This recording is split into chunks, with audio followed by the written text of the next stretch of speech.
मराठवाड्यामध्ये किंवा राज्यामध्ये एकूणच दुष्काळाची परिस्थिती अत्यंत गंभीर आणि तीव्र स्वरूपाची आहे. मुळात राज्यामध्ये 73% एकूण दुष्काळाची परिस्थिती आहे. दुष्काळ आहे आणि विशेष करून मराठवाड्यामध्ये त्याचा झळा प्रचंड मोठ्या प्रमाणात आहे. राज्यामध्ये गेल्या वर्षामध्ये अनेक वेळा शेतकऱ्यांना अतिवृष्टीमुळे, अवकाळीमुळे आणि गारा पडल्यामुळे प्रचंड शेतीचं नुकसान झालं. नेहमी सरकारकडून आदेश येतात, पंचनामे करा, पंचनामे करा, परंतु पंचनामे होतात, मदत मात्र दिली जात नाही. गेल्या 4 महिन्यामध्ये वारंवार झालेल्या नैसर्गिक आपत्तीत कुठलीही मदत नाही.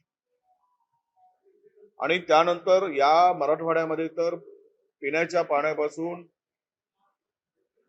दुष्काळाने शेतकऱ्यांना आणि सर्व जनतेला उद्ध्वस्त करण्याचं काम झालेलं आहे. साधारण आत्ताच्या स्थितीमध्ये 1561 गावं संभाजीनगरमध्ये दुष्काळाच्या गर्तेत आहेत. मराठवाडा विभागामध्ये 1869 टँकरने आता पाणी पुरवठा होतोय, पण त्यातल्या त्यात संभाजीनगरमध्ये मात्र जवळपास 700 टँकर एकट्या संभाजीनगर जिल्ह्यामध्ये आहे. आणि या सगळ्या परिस्थितीमध्ये सर्वाधिक आत्महत्या कृषी मंत्र्यांच्या जिल्ह्यात बीडमध्ये झालेल्या आहेत. गेल्या आपण पाहिलं तर गेल्या 3 महिन्यामध्ये 267 शेतकऱ्यांनी आत्महत्या केल्याचा रिपोर्ट आहे.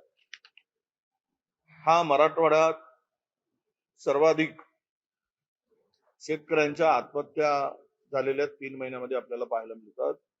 हे एक राज्याचं दुर्दैव आहे आणि शासनाचं अपयश आहे असं मी मानतो.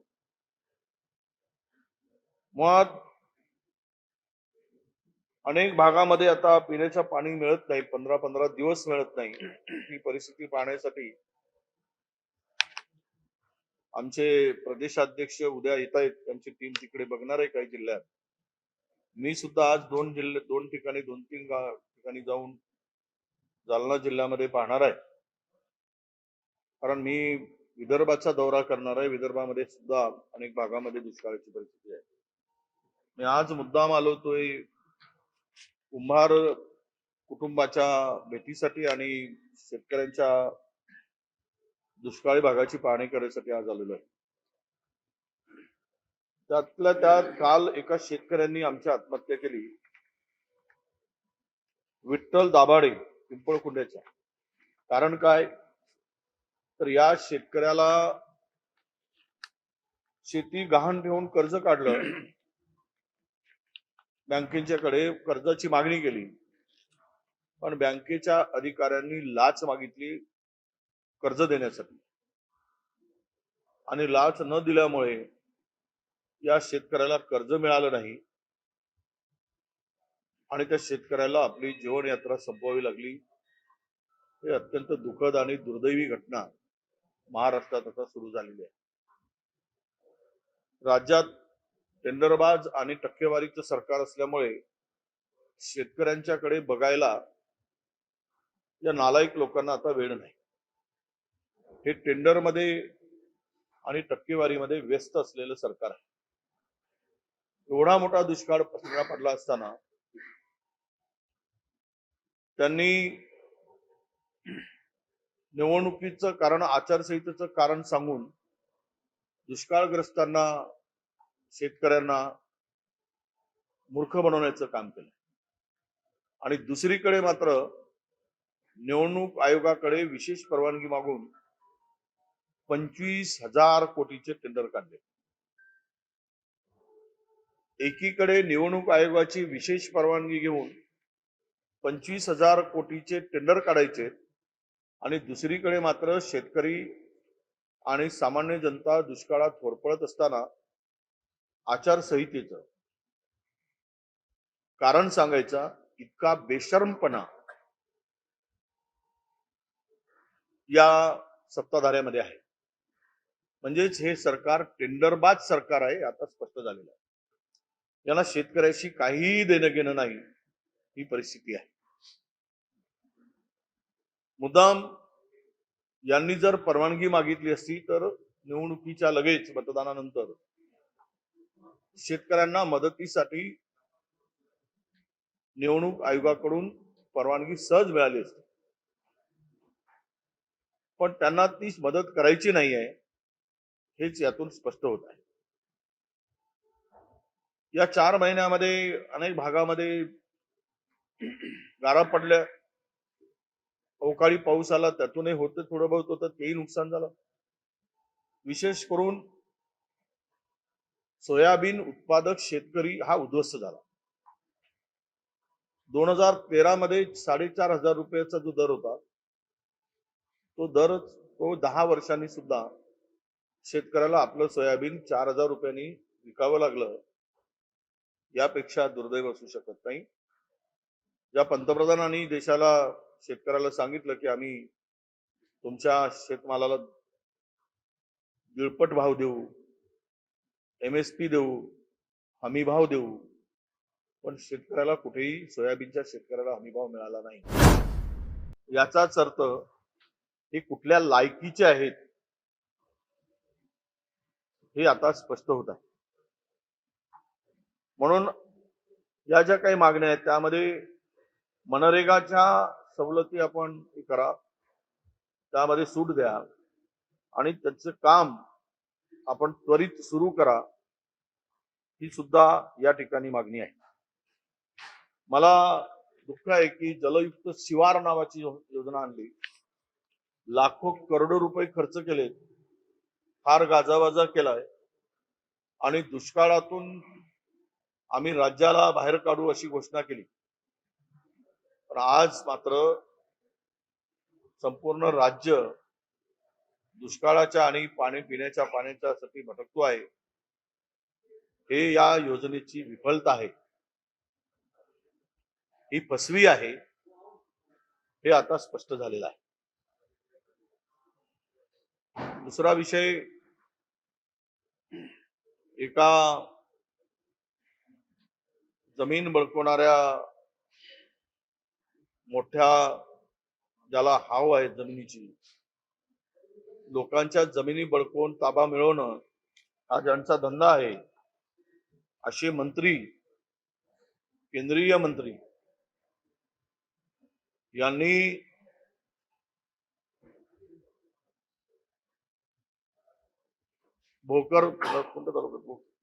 भोकरदन तालुक्यातील जवखेडा गावच्या कुंभार